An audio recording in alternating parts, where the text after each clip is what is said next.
ស្អំនេះជាបន្លែមួយប្រភេទដែលយើងស្រួលដាំបងប្អូនខ្លះគាត់ដាំតាមលបងដើម្បីធ្វើជាលបងតាមព្រំដីហ្នឹងធ្វើជាលបងអញ្ចឹងទៅអ្នកបងប្អូនខ្លះដីមានដីច្រើនមានដីទូលំទូលាយគេដាំកដាលដីហ្នឹងជារងជាជួរហ្នឹងចម្ងាយពីគ្នាកន្លះម៉ែត្រមួយហើយយើងដាំហ្នឹងយើងដាំចង់ឲ្យញឹកក៏បានបងប្អូនយើងមកជួរហ្នឹងយើងដាំជាជួរហ្នឹងប្រហែលជាកន្លះម៉ែត្រមួយក៏បាន1ម៉ែត្រមកគុំហ្នឹងក៏បានដែរអញ្ចឹងបើយើងដាំរង្វើលពេលវាដុះមកគុំធំអញ្ចឹងទៅយើងក៏វាស្រួលដែរវាបានផលច្រើនដែរតែបើយើងដាំចង្អៀតឃើញថាវាមិនសូវបានផលទេវាចង្អៀតពេកវាក៏មិនសូវបានចេញត្រួយដែរហើយស្អំនេះជាពិសេសបងប្អូននៅរដូវប្រាំងហ្នឹងវាចេញត្រួយមករហូតហើយបានថ្លៃទៀតហើយយើងលក់បានថ្លៃហើយយើងហូបនឹងក៏ឆ្ងាញ់ដែរបងប្អូនស្អំនេះយើងចៀនពងទាក៏បានយើងយកស្ងោរក៏បានអ្នកខ្លះធ្វើលក់ហូបក៏បានធ្វើម្ហូបបានច្រើនមុខមែនទែនប៉ុន្តែ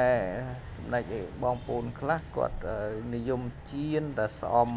ជាមួយនឹងពងទាទេតែសម្រាប់ខ្ញុំវិញខ្ញុំធ្វើម្ហូបបានច្រើនមុខដែរបងប្អូនធ្វើលក់ក៏ខ្ញុំហូបបានពោស្ងោរក៏យើងហូបបានហើយស្អំនេះពេលខ្លះខ្ញុំស្ងោរជាមួយពងទាពេលខ្លះខ្ញុំស្ងោរជាមួយសាច់ជ្រូកយើងចិញ្ច្រាំឲ្យល្អិតទៅយើងស្ងោរជាមួយពងទាហើយពេលខ្លះខ្ញុំស្ងោរតាវាដូចជាគេហៅថាម្ហូបប៊ូហ្នឹងក៏បានដែរគ្រាន់តែយើងស្ងោរដាក់អំបិលប៊ីចេងដាក់ខ្ទឹមអញ្ចឹងទៅហើយយើងហូបទៅមានរសជាតិឆ្ងាញ់មែនទែនហើយពេលយើងហូបហើយមានអារម្មណ៍ថាត្រជាក់ខ្លួនព្រោះស្អំនេះវាត្រជាក់ណាបងប្អូននៅពេលដែលបងប្អូនដាំដូចខ្ញុំចេះគឺខ្ញុំទិញកូនពីគេមកឃើញថាបើយើងទិញកូនពីគេមកបងប្អូនមានដុះស្លឹកដុះមែកអញ្ចឹងបងប្អូនមិនបាច់ទុកមែកវាច្រើនទេមិនបាច់ទុកមែកវាវែងមិនបាច់ទុកស្លឹកវែងទេបងប្អូនច្រឹបមែកច្រឹបស្លឹកវាហើយទៅ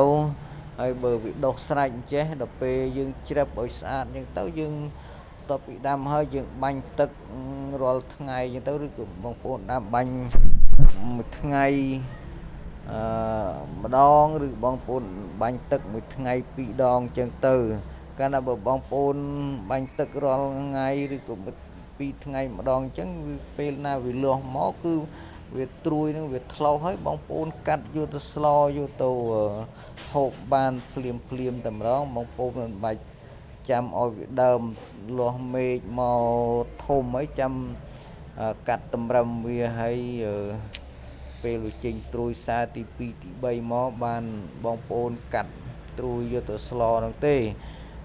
គឺនៅពេលដែលបងប្អូនដាំហើយច្រឹបចុងឲ្យស្អាតហើយដល់ពេលវាចេញត្រួយមកបងប្អូនកាត់យកទៅស្លតែម្ដងនេះហើយបងប្អូនពេលទិញមកទាំងកន្ទង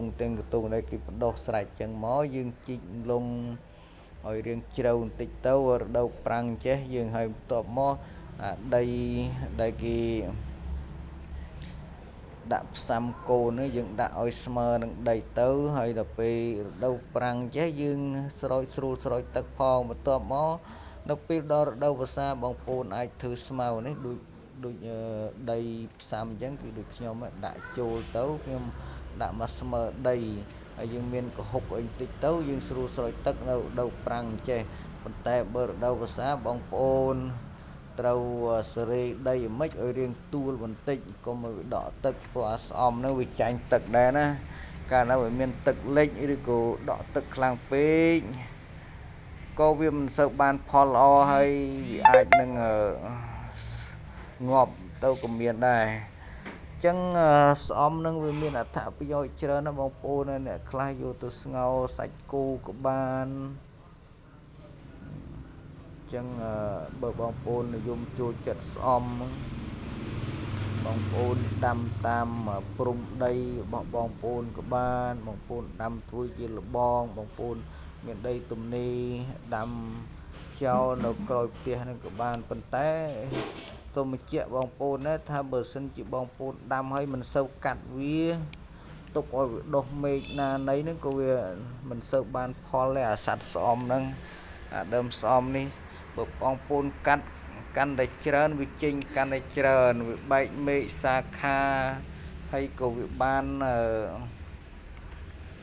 មែកច្រើនវាចេញត្រួយមួយច្រើនដែរប៉ុន្តែបើបងប្អូនអត់សូវកាត់វា